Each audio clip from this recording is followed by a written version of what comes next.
Personne ne te reconnaîtra après ça. La méthode secrète de la transformation, si seulement je l'avais apprise à 20 ans. Tu crois peut-être que changer, c'est améliorer quelques détails. Changer ton look, ton alimentation, ta posture, tes fréquentations. Tu l'as peut-être déjà fait, et pendant un moment, tu y as cru. Mais très vite, les vieux schémas sont revenus. Les mêmes réactions, les mêmes peurs, la même fatigue intérieure. Et tu t'es demandé, est-ce que je suis condamné à rester comme ça? La réponse est non. Mais pas parce que tu vas enfin trouver la bonne méthode extérieure. Non. Parce que tu vas découvrir une transformation qui ne vient pas de toi, mais de celui qui t'a créé. Une transformation qui ne change pas ton image, mais ton identité.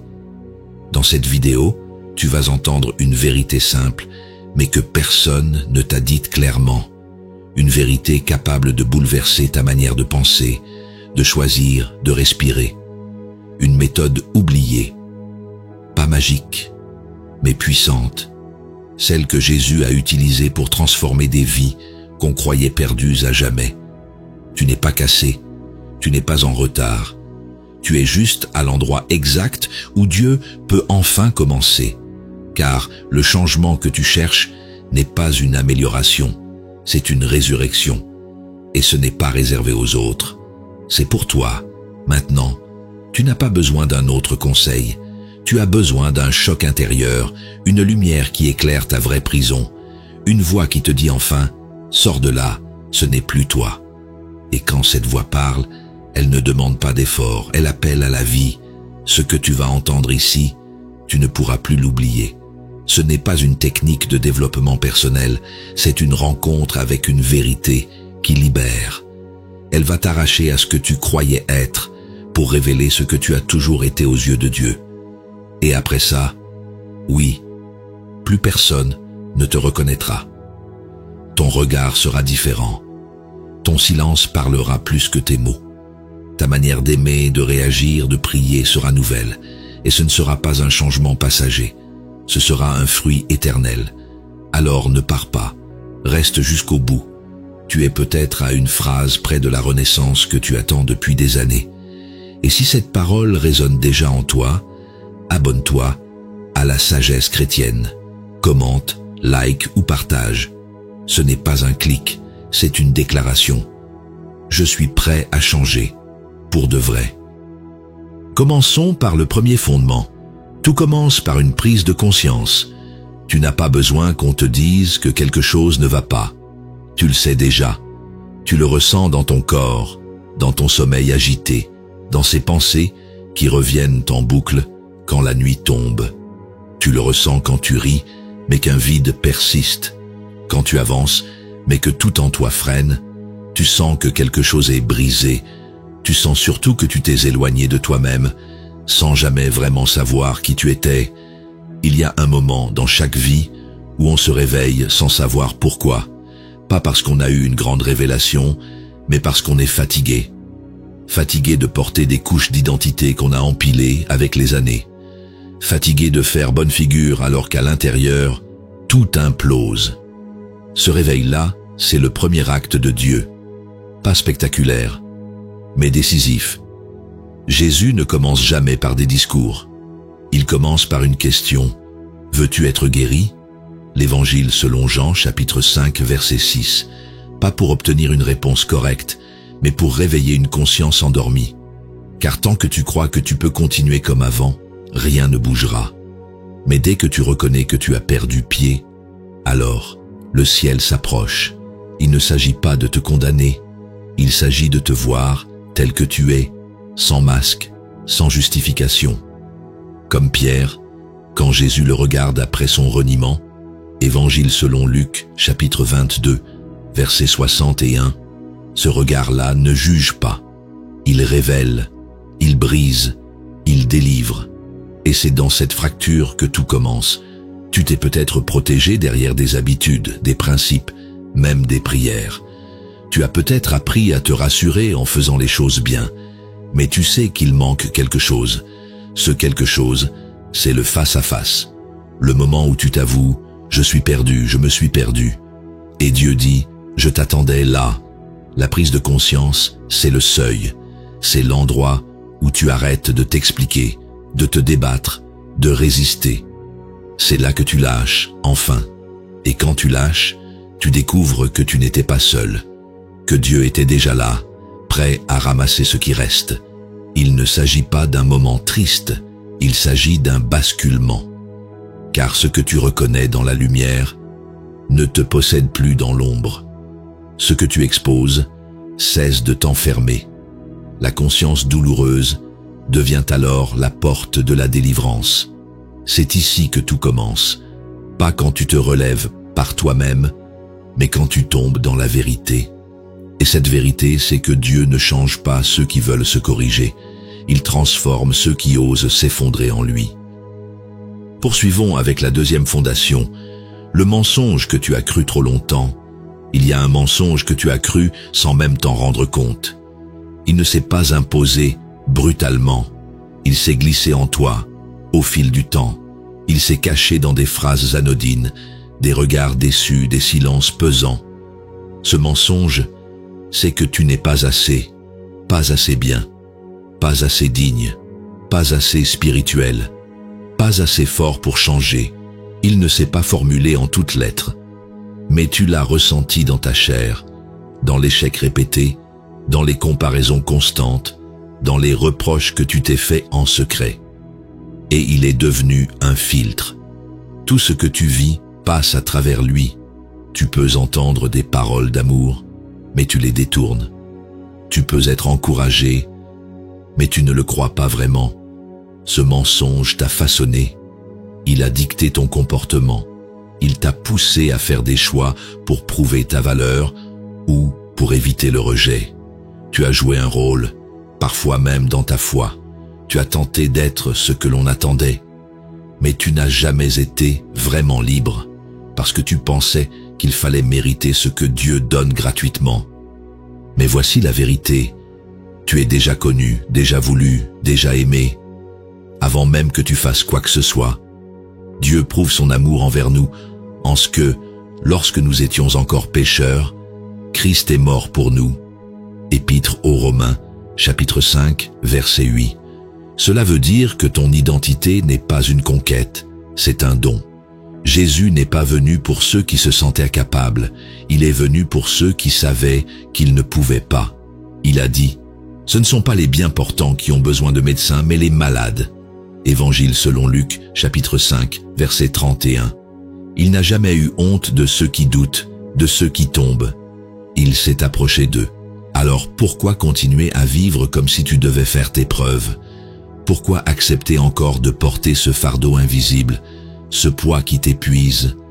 Tu n'as pas été appelé à prouver que tu mérites l'amour. Tu as été appelé à l'accueillir, à l'habiter et à vivre à partir de cette vérité. Le mensonge que tu as cru trop longtemps commence à tomber. Il ne résistera pas à la lumière, car ce que Dieu dit de toi est plus fort que tout ce que tu as pu croire jusqu'ici. C'est ce regard-là, celui de Jésus, qui restaure. Il ne se contente pas de corriger ton passé, il révèle ton vrai nom. Tu n'es pas le rejeté, le faible, l'insuffisant. Tu es le recherché, le relevé, le racheté. Et plus tu avances dans cette vérité, plus ce mensonge s'éteint, car la lumière ne discute pas avec l'ombre, elle l'éteint. Découvrons maintenant le troisième pilier. Le regard du Christ change tout. Tu as peut-être été regardé toute ta vie sans jamais vraiment être vu. On t'a jugé sur ce que tu faisais, sur ce que tu montrais, ton apparence, tes erreurs, tes silences. Et à force d'être regardé de travers, tu as fini par regarder toi-même avec méfiance. Tu t'es convaincu que tu étais ce qu'on disait de toi. Mais il y a un autre regard. Un regard qui traverse les couches, les masques, les échecs. C'est celui de Jésus. Quand il regarde, il ne se contente pas de voir, il révèle. Il voit l'homme sous la honte. Il voit la femme sous le rejet. Il voit l'enfant blessé sous l'adulte contrôlé. Et dans ce regard, tu existes vraiment.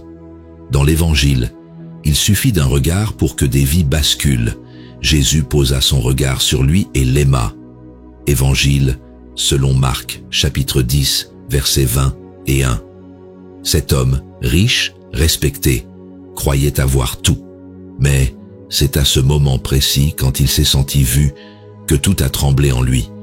Il a découvert que Dieu ne regarde pas ce que l'homme regarde.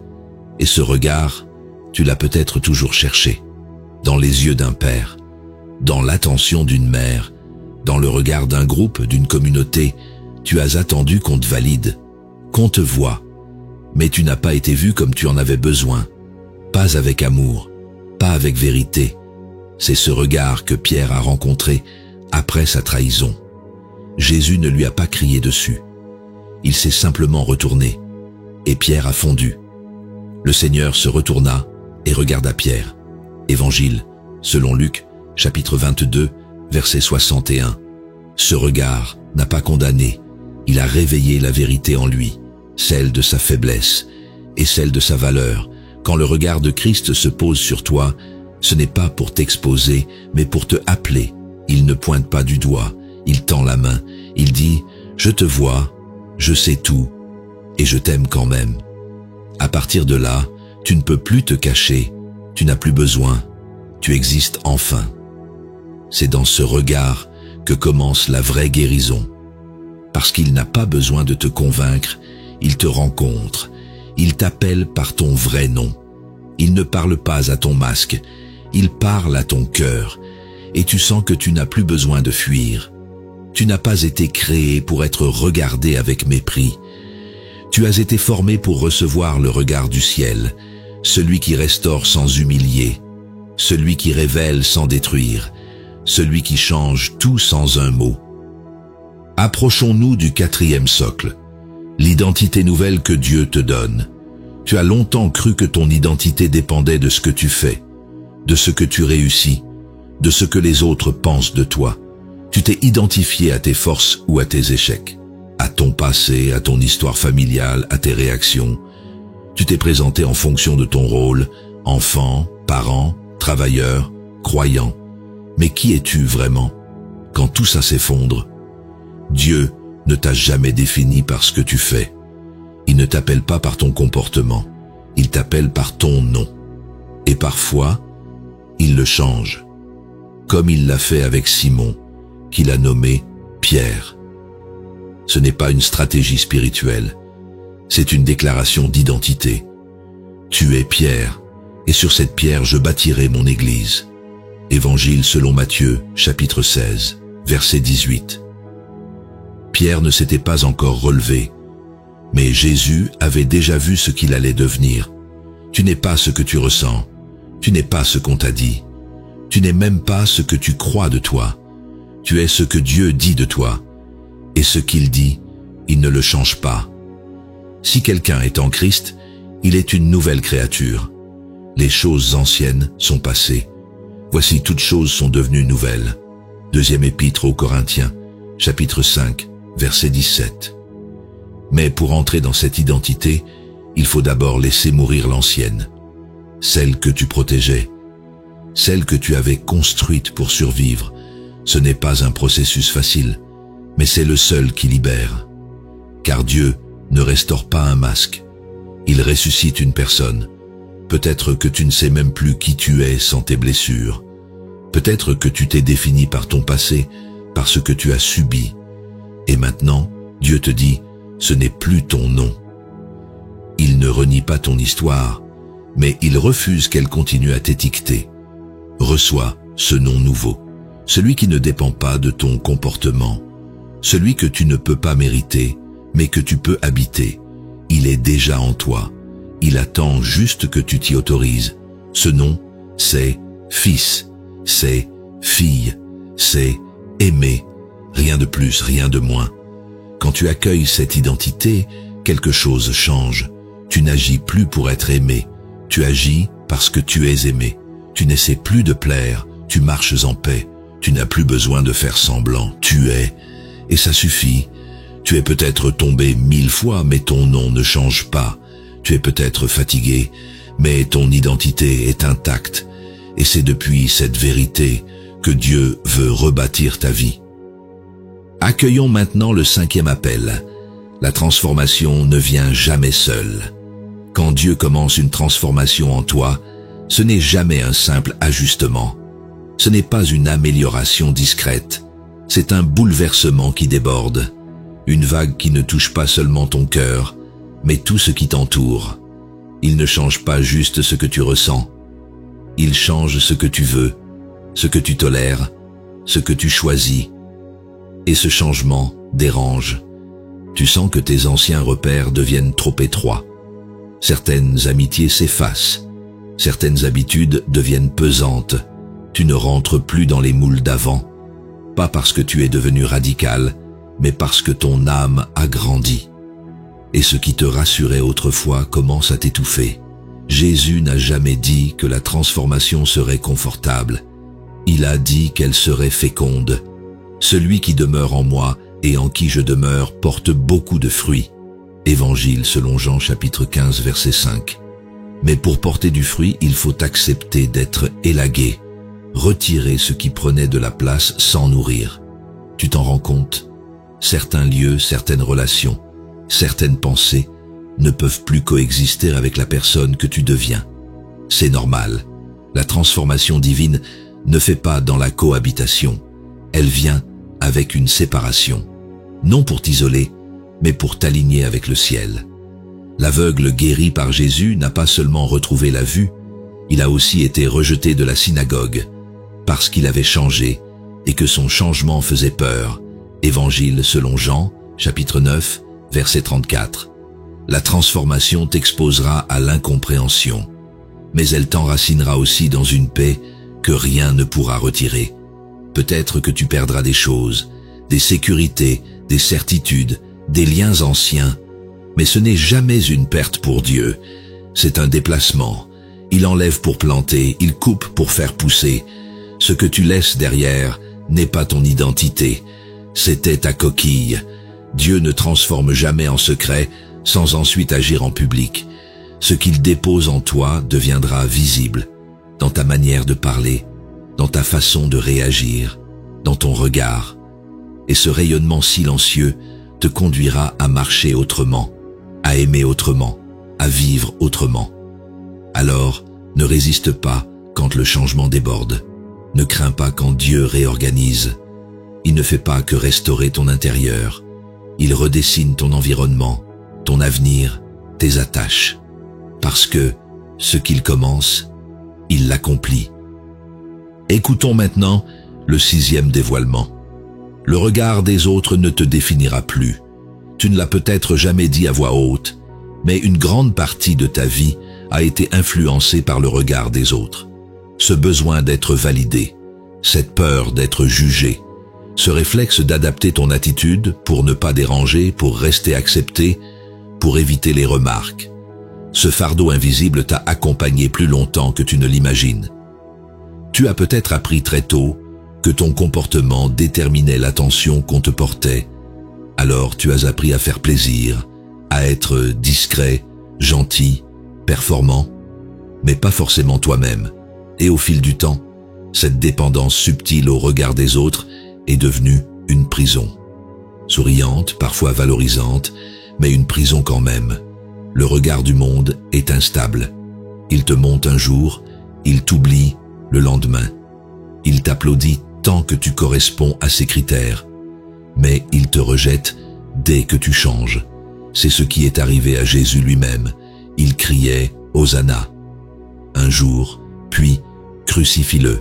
Quelques jours plus tard, Évangile selon Matthieu chapitre 21, verset 9 et chapitre 27, verset 22. Tu ne peux pas construire ta vie sur un regard aussi changeant. Ce serait bâtir sur du sable.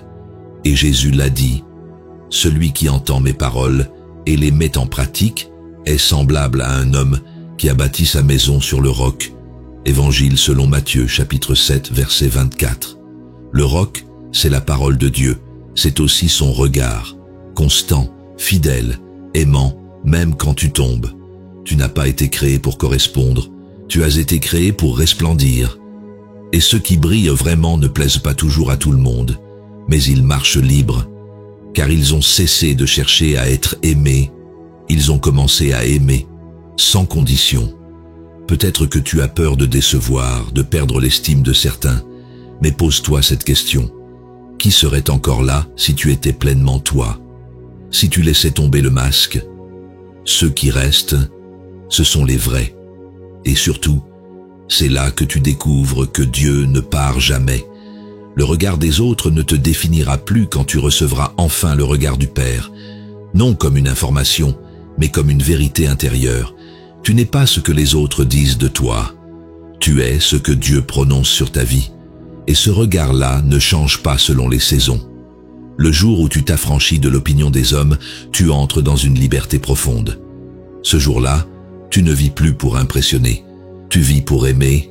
Tu ne réagis plus par peur, tu agis par foi. Entrons dans le 7e mystère, la puissance du secret dans le silence. Tu vis dans un monde qui valorise le visible, l'instantané, le bruyant. On te pousse à publier, à montrer, à prouver, à faire du bruit pour exister. Et tu t'es peut-être laissé prendre à ce piège. Croire que ce qui ne se voit pas ne compte pas, que ce qui n'est pas validé publiquement n'a pas de poids. Mais Dieu ne travaille pas comme le monde. Il agit dans l'ombre, dans le secret, dans le silence, quand personne ne te regarde, quand tout semble figé. C'est souvent là qu'il est le plus actif, et c'est dans ces moments cachés que les plus grandes transformations prennent racine. Jésus lui-même se retirait dans le silence. Il se retirait dans les lieux déserts et priait. Évangile selon Luc, chapitre 5, verset 16. Ce n'était pas de l'isolement, c'était une rencontre, une mise à part, une respiration céleste. Il savait que la vraie force ne vient pas de l'agitation, mais de l'union avec le Père. Le royaume de Dieu grandit comme une graine, en silence, lentement. Le royaume des cieux est semblable à un grain de sénévé qu'un homme a pris et semé dans son champ. Évangile selon Matthieu chapitre 13 versets 30 et 1. Tu ne vois rien au début, mais un jour, tout change. Et tu comprends que le silence n'était pas vide, il était sacré. Peut-être que tu traverses une saison de retrait, d'invisibilité, de solitude même, et tu te demandes, est-ce que je me suis éloigné de ma destinée? Non, tu es précisément là où Dieu façonne ton cœur, loin des regards, pour que tu deviennes quelqu'un que les regards ne pourront plus ébranler. Ne méprise pas le secret, ne fuis pas le silence. C'est là que Dieu parle sans bruit. C'est là qu'il restaure sans spectacle. Il ne cherche pas à t'éblouir, il cherche à t'enraciner, pour que le fruit qui viendra plus tard ne soit pas fragile. Le silence n'est pas vide, il est rempli de présence, et ce que Dieu construit dans le secret deviendra un témoignage public, mais ce sera sans forcer, sans stratégie, juste une vie qui rayonne, parce qu'elle a été transformée. Quand personne ne regardait, alors si tu es dans le silence, ne panique pas. Dieu est peut-être en train de faire son œuvre la plus profonde. C'est là que tu apprends à être sans paraître. Et c'est là que la lumière intérieure prend toute sa force. Contemplons à présent le 8e éclat, la beauté des fruits que personne n'avait vu venir. Pendant longtemps, tu n'as rien vu. Tu as semé dans les larmes, tu as prié sans résultat, tu as tenu bon alors que tout te criait d'abandonner. Et tu t'es demandé, à quoi bon? Est-ce que quelque chose pousse vraiment dans cette terre que personne ne regarde? Mais le royaume de Dieu ne fonctionne pas comme un programme rapide. Il est patient, profond, souvent caché. Et puis un jour, sans prévenir, sans bruit, quelque chose éclot. Tu ne l'avais pas vu venir, mais c'était là, depuis longtemps, en gestation, en maturation, et maintenant, ça se voit. Le fruit de l'esprit, c'est l'amour, la joie, la paix, la patience. Lettre aux Galates, chapitre 5, verset 22. Tu n'as pas fabriqué ces choses. Tu les as portées, parce que tu es resté connecté à la source, même quand c'était sec. Tu as tenu la main de Dieu dans le noir, et maintenant, sa lumière se voit dans tes gestes. Jésus a dit, c'est à leurs fruits que vous les reconnaîtrez. Évangile selon Matthieu, chapitre 7, verset 16. Pas à leurs discours, pas à leurs exploits, aux fruits. Ce qui se voit quand on ne calcule plus, ce qui émerge quand on ne cherche plus à briller, mais à servir. Et voilà que les gens te regardent autrement. Ils ne comprennent pas. Tu n'as pas changé radicalement à leurs yeux. Tu n'as pas crié ta foi, mais ta paix dérange, ton calme parle, ton amour désarme. Ils n'avaient pas prévu que tu deviendrais cette version de toi. Et pourtant, elle est là. Ces fruits-là ne viennent pas de ta force. Ils viennent du feu que tu as traversé, des silences habités, des nuits pleines de larmes, et de cette grâce silencieuse qui t'a accompagné quand tu pensais être seul.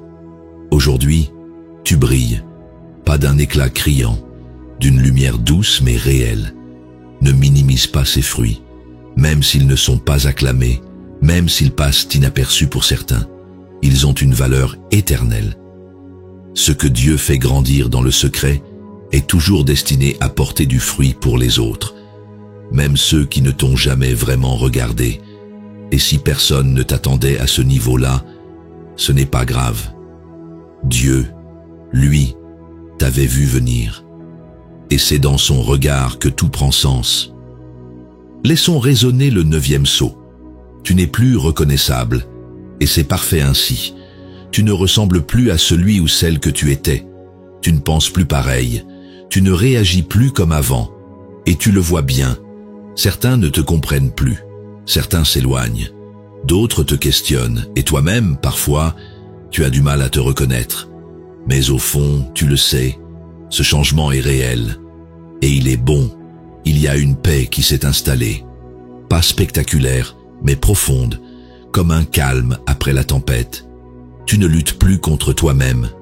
Tu ne te débats plus pour plaire ou convaincre. Tu marches, tu avances, tu vis autrement. Ce n'est pas un miracle visible. C'est une résurrection silencieuse. Le Christ ne t'a pas transformé pour que tu sois juste une meilleure version de ton ancien toi. Il t'a fait naître d'en haut. Ce qui est né de la chair est chair, et ce qui est né de l'esprit est esprit. Évangile selon Jean, chapitre 3, verset 6. Tu n'as pas été remaquillé, tu as été recréé, et ceux qui te connaissaient avant auront du mal à suivre. Comme les habitants de Jérusalem devant Paul, n'est-ce pas lui qui persécutait autrefois? Actes des apôtres, chapitre 9, versets 20 et 1. Ce n'est pas qu'ils doutent, c'est qu'ils ne reconnaissent plus, et c'est normal. Car Dieu n'a pas changé ton image, il a changé ta nature. Tu ne dois pas t'excuser d'avoir changé. Tu ne dois pas minimiser ce que Dieu a fait. Le fruit parle pour lui-même. Et même si certains s'éloignent, d'autres s'approcheront. Attirés non par toi, mais par la lumière en toi. Tu n'as plus besoin d'expliquer. Tu as juste besoin de rester enraciné. Il y aura des moments de nostalgie, des tentations de retour en arrière. Mais n'oublie pas, ce que tu as laissé derrière n'est pas ta maison, c'était ta coquille. Maintenant tu respires l'air libre, tu marches en nouveauté de vie, et c'est là que Dieu veut te garder. Ce parcours ne t'a pas rendu parfait, mais il t'a rendu vrai. Et dans ce vrai-là, Dieu peut tout construire. Ce que tu es devenu n'est pas le fruit de tes efforts, c'est la réponse à son appel, et ce que Dieu transforme, il le garde. Alors, même si certains disent que tu n'es plus reconnaissable, souris. C'est peut-être le plus beau compliment spirituel que l'on puisse te faire. Tu n'as pas changé pour choquer, tu as changé pour exister. Enfin. Tu es arrivé au bout de ce parcours, mais ce n'est pas une fin, c'est un commencement. Car maintenant, tu ne peux plus dire que tu ne savais pas. Tu as entendu, tu as été traversé, tu as vu, même brièvement, ce que Dieu est capable de faire dans une vie totalement abandonnée. Tu ne sortiras pas de cette vidéo comme tu y es entré, parce que quelque chose a bougé, peut-être encore timidement, peut-être de façon invisible. Mais c'est là, le mouvement a commencé, et ce mouvement, s'il vient de Dieu, personne ne pourra l'arrêter.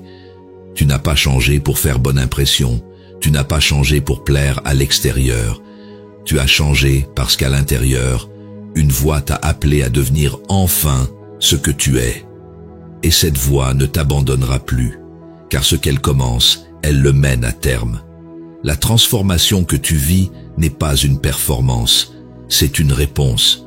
Ce n'est pas une stratégie, c'est une résurrection.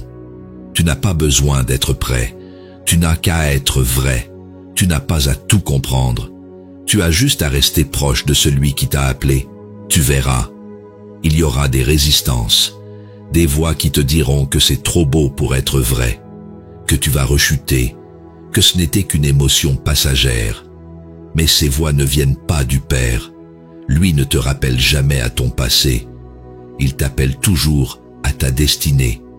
Et maintenant, avance, marche avec cette paix. Marque ce moment dans ton histoire. Car oui, plus personne ne te reconnaîtra après ça. Et c'est parfait ainsi. Ce n'est pas toi qu'on verra en premier désormais. C'est la trace du Christ en toi. Discrète, mais indélébile. Si ce message a fait écho dans ton âme, abonne-toi à notre chaîne, La Sagesse Chrétienne. Commente ce que Dieu t'a révélé. Laisse-nous un like sous cette vidéo ou partage ce contenu à celui ou celle qui, comme toi, attendait un feu pour rallumer son cœur. Et surtout, reste en marche, car la transformation ne fait que commencer.